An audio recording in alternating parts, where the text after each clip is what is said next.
Condau was not a prison, it was a living hell where bodies were shackled.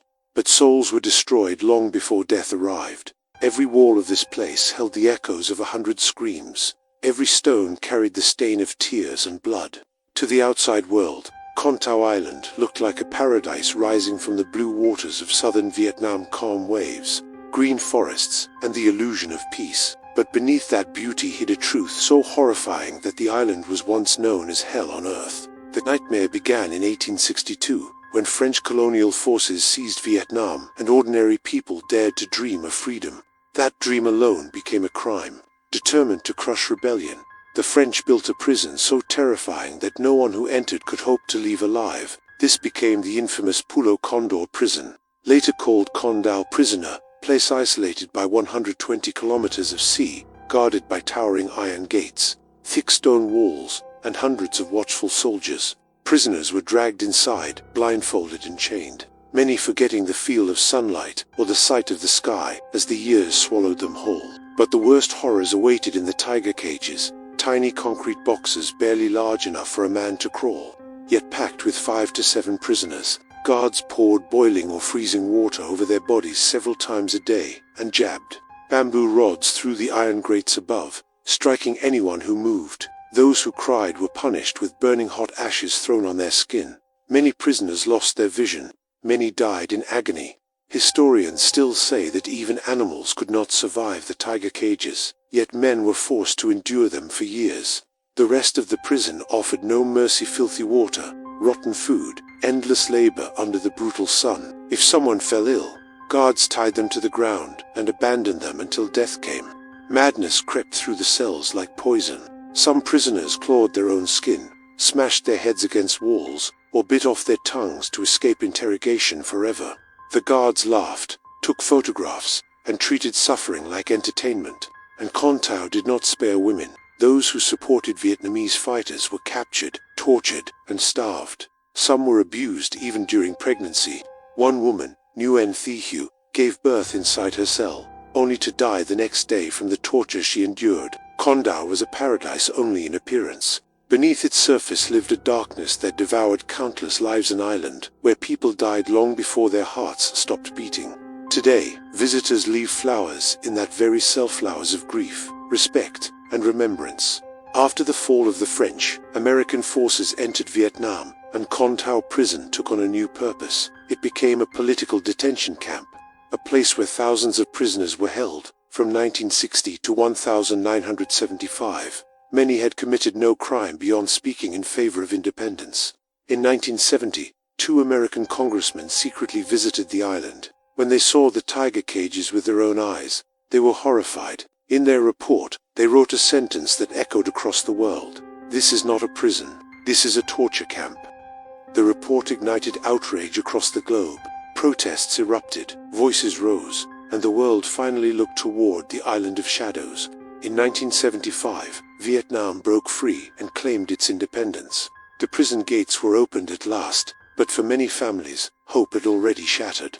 Countless prisoners had been buried in unmarked graves. Many bodies were swallowed by the sea. Even after freedom, thousands of families never learned whether their loved ones had lived or died. The new government declared Con Tao a national memorial, a place where future generations could understand that every drop of freedom had been purchased with blood. No one looking at Con Tao today would believe it once held one of the world's most terrifying prisons. The coastline glitters with luxury resorts, birds sing from the green hills, and the air feels soft and peaceful. Yet locals whisper that if you walk by the sea at night, you may still hear the faint sound of cries carried on the wind. Some claim to have seen the ghostly drag of chains rattling across the sand. Others say that inside one abandoned cell, an icy draft still moves exactly where a prisoner once breathed his final breath. Condau prison is more than a chapter of history. It is a brutal reminder of what happens when humanity collapses and oppression takes control. It shows us the unimaginable suffering people endured for the dream of freedom and how fragile compassion becomes when power turns cruel. Visitors who come here do not leave with just photographs. They leave carrying the weight of the island's sorrow, walking away in silence, as if listening to the past cry out from beneath the ground. Today, the island may appear peaceful, beautiful, even romantic. but beneath its soil sleep thousands of souls who sacrificed everything for liberation. Kontao reminds us that freedom is never free. It must be earned through blood, sweat, and sacrifice. Another horrifying prison story. Is this just a collection of wooden and metal objects? No, these are silent witnesses to some of history's darkest chapters, a time when a person's cry meant punishment and silence often felt like the end. Today, we step inside the Vienna Torture Museum, one of Europe's most unsettling historical museums. Hidden deep inside an old wartime bunker, viewer discretion is encouraged, as the exhibits you'll see carry heavy reminders of the past. Our journey takes us to Vienna, Austria, where many visitors feel a chilling sense of history the moment they enter, and where every display asks a powerful question: how far can human cruelty go? The museum, known as the Folter Museum Vienna, is built inside an old World War II bunker. The moment you step in, you feel the cold, the stone walls, and the weight of history surrounding you. Located beneath Vienna's Friedrichsgrundbaumplatz, with a park above and a hidden world of history below. This bunker once protected civilians during air raids. When the war ended, it was transformed into a place that preserves artifacts used throughout different periods of human civilization. Inside, you first enter the medieval torture chamber, where you find a range of historical devices used during Europe's earlier centuries. Instead of focusing on graphic descriptions, the museum invites you to reflect on how justice was once intertwined with fear and misunderstanding. Among the exhibits is a long wooden frame that restrained prisoners, symbolizing how people were once punished under harsh laws. Nearby stands a human-shaped iron casing, reminding visitors of the extreme methods once believed to enforce truth. A pair of iron boots shows how pressure and fear were used as tools of interrogation. These displays serve as powerful symbols of a time when justice was misguided and compassion was rare. Moving forward, the atmosphere shifts. You enter a room filled with religious artifacts, old scripture pages, and displays from the era of the Inquisition. Rows of iron chairs covered in metal spikes remind visitors how fear was once used to control communities. One exhibit shows how women accused of witchcraft were interrogated for hours, told that if they were innocent, divine protection would save them. Yet history shows that few ever escaped these accusations. Another display depicts a metal clamp placed under the jaw, representing how even a single scream during questioning was considered a form of guilt. This part of the museum highlights how fear was weaponized in the name of faith and power. The next room showcases more recent historical methods, including devices reportedly used during World War II by secret police forces for interrogation.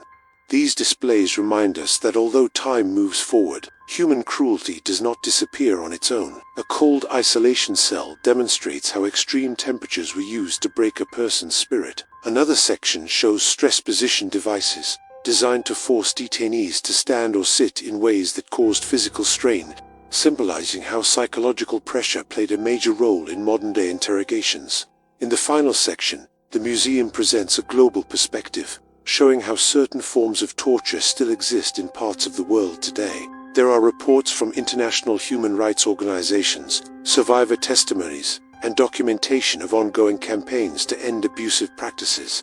This final area forces visitors to confront a difficult question: has humanity really moved beyond its darkest behaviors? The Vienna Torture Museum does not exist to horrify, it exists to teach. It shows how low humanity has fallen at times, and why the fight for human rights remains essential.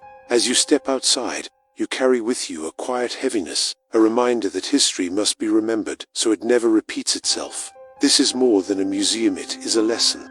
Friends, I hope this journey encouraged you to think more deeply about history and its impact on our world today. For more informative documentaries like this, don't forget to subscribe to the channel.